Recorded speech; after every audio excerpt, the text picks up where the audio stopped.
Good morning, class. Welcome to the moral science class. But before I start with the chapter, I just want to know that you are safe and taking good care of yourself. Now the name of the chapter is The Handsome Prince and it's lesson number 2.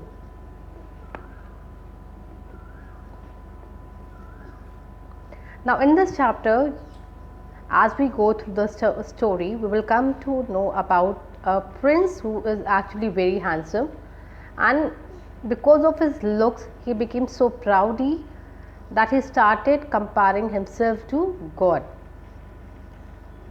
Later on in the story you will come to know how things change and how he started believing on God. Children, always remember that God is the supreme power who manages and handles our life. So whatever he gives, we need to take care of that particular things and be thankful to him. We need to be spiritual, and by saying spiritual, it doesn't mean that we need to worship him for the entire day. We just need to take out some time for him, and that is sufficient for him. Now let's start with the reading of the chapter, and I would be explaining you along with the reading. Yes. In a big kingdom, there was once a prince who was very handsome. People who visited him were charmed by his looks. Many a great man praised him, and on one day an old man said, "I have not came across any youth as handsome as you. I feel you are more handsome than any god." This made the prince extremely happy, and he went around telling everyone that he was more handsome than any god. What happened, students? There was a very big kingdom, and there lived a very handsome prince who was actually very handsome, good, and had good looks. They were attractive. People used to praise him, appreciate him. They were charmed by his look. By his look means they were attracted by his look. Many men came and praised him, and one day what happened, an old man came and he said that I have met so many young people who are so good looking at your age, but let me tell you, you are more handsome than any god. Means I suppose you are more handsome than God also. And what happened, these lines made the prince feel extremely happy, and at the same time he became very proudy.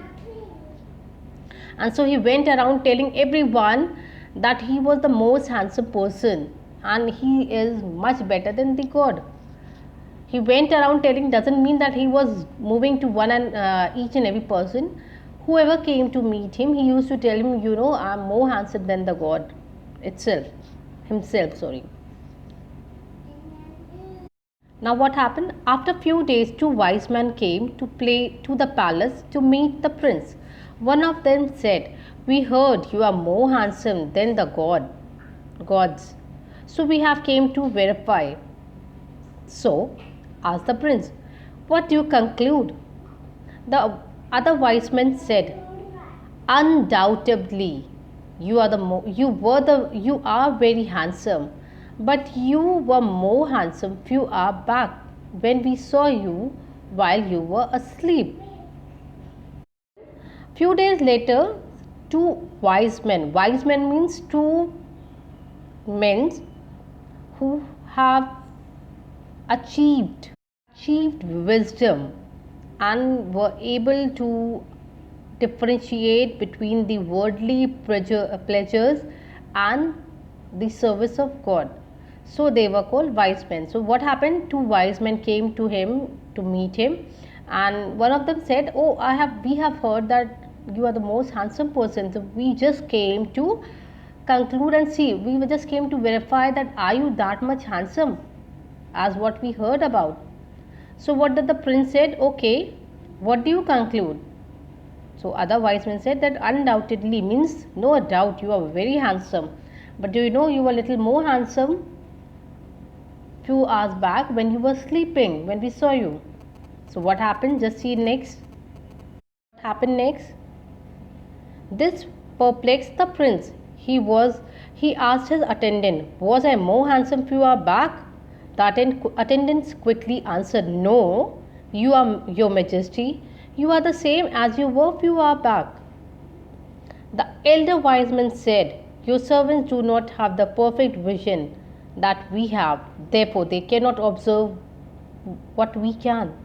The younger wise man added, "We will prove this point to you so that you can trust us." The prince nodded in approval. So, so what does the word perplexed mean? Perplexed mean a state of confusion.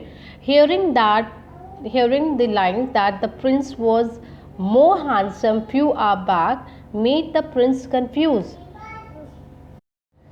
So the prince got confused, and to just verify that was the words of the wise man correct, he asked his attendant, "Was I more handsome few hours back?" So the attendants quickly said, "No, majesty, you are still very handsome and you are the same as you looked few hours back." So the elder wise man said, "Your servant do not have the perfect," that means your servant cannot see what we can see. Since we are wise man, we can see the things in a much better way. We can see the change, find changes or little changes that are happening to the life. So we are much wiser. We can see and identify the things in a much better way. And so they said that we can prove our point, and in a state of approval, the prince nodded his head, okay. So what happened next? The wise man ordered the servant to bring a bowl of water. The servant did as they were told. The wise man asked the servant to see the amount of water properly. Both the servant had a good look at the water level.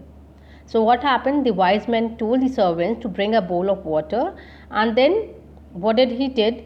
He told the servants to look the level of water, that where the level of water is there in the bowl, and both the servant very nicely took the look so that they can be sure that the water level is at that same point only.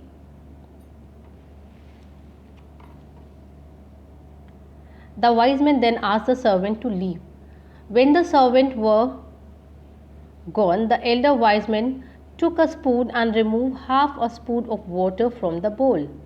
The servants were called in again, and the wise man asked, "Any changes in the water?" Both the servants shook their head and said, "No, not at least." The younger wise man said, "O prince, if they cannot see the water has diminished, how can they see the fall of your beauty?" So what happened? Now the wise man asked the servant to leave the room, and then one of the wise men, that was the elder wise man, took a spoon and removed only half a spoon of water. Now just imagine, from a bowl, if a half a spoon of water is being removed, can that be easily identified by us? That's just not possible. Unless and until the bowl is having marks continuously for half a spoon, else no one can identify that even a half a spoon of water have been reduced. So this they did, and then they called the servant and they asked the servant that, do you find any change in the level of the water? And since that was something that cannot be caught, so the servant said that no, not at least, the water is at the same. If it would be something more than 2 or 3 spoon, or it would be near about a cup, then the difference could be visible from our normal eyes. But a half a spoon was removed, and that was little difficult. So the servant said, "No, it's not possible. The water level is same."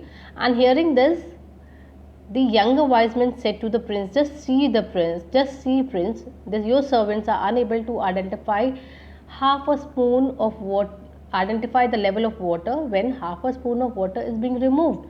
So when they can't identify such a small thing, then how can they identify the fall of your beauty? Fall of your beauty means how can they identify that your beauty is diminishing, means it is decreasing.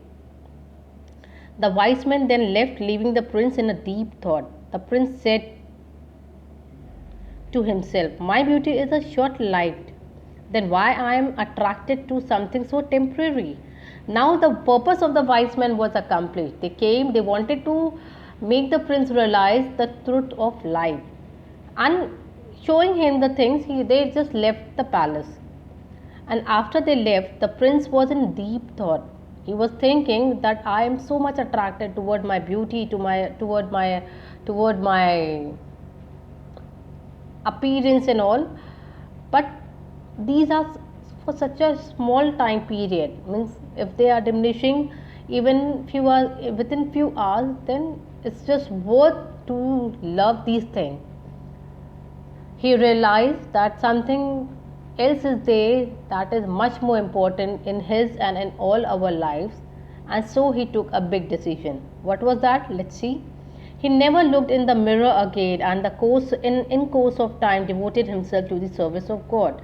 He never looked to the mirror again, because he realized that the looks are temporary, something that are very temporary, means they are temporary, they are there for short period. Aging would be happening, your looks and appearance would change from time to time. So you cannot love something that will be changing continuously, and something that is with you for a very short time period. And so he devoted himself and his life in the worship of God and service of God. Children, you should never become proud. If God has given you some quality and virtues, you should be thankful to Him. You should not look down on others. You possess a divine light within you. Try to seek it. It will light your path and enable you to guide your others to cultivate and develop good thought. Translate your noble thought into action. Whenever you are tempted to do any wrong, the divine light will guide you to take the right decision. So, now the story concludes, and it tells us that we should never be proud of our good qualities. Whatever good qualities we are having, it may be our looks, may our quick brain, it may be anything, but we should never be proud on our qualities and virtues. We should be thankful to God, because He is the one who gave us all these things, and if He is giving us something, then He has a purpose, and we should realize the purpose of those things. If He is giving us beauty, that doesn't mean we have to humiliate others for not looking good. We have to appreciate others also for being, look what they are. They may be good, they may be bad, but as you know, every cloud has a silver lining. That means every person has a good quality. So we have to appreciate, and we should appreciate these qualities. We should try to be helpful. We should be thankful to God. We should try to find out and seek happiness inside our life. Seek something good. The divine light here means that seek the reality of life, the purpose why God have made us, and so that can light our path and able, so that when the moment we realize the good thing or the purpose of life, or understand that all the external beauty are of no use, we will be able to do the service of God with a true heart, and in such a way good thought and good habits would develop in our heart and in our habit, become our habit, and we would be able to serve the people, and would be stopped by any bad action by ourselves only. Means if you are a good person, then even a wrong thought comes, when even a wrong thought comes to your mind, your heart will say that don't do that, because that is not a good work that you have to do. So this kind of thing would happen to you. So try to seek the best part of your life, try to be good at heart, and try to find that light which can tell you what is right and what is wrong. So the moral of the story is that we shouldn't be proud, we should be helpful, thankful, and at the same time spiritual. We need to worship God. Although we may be very busy, but we need to take out some time for God. We thank Him for all that He gave, praise Him. He is not waiting for our praise, but praising Him gives peace to our mind, so and happiness too. So praise Him, thank Him, and do good in His service. Mean that try to help the people all around you and do good to all. If we are good and kind to all, that means we are doing service to God. I hope the chapter is clear to all. Once you complete with the chapter, I would be sending you the exercise and question answer of that. Till then, take care and have a good day.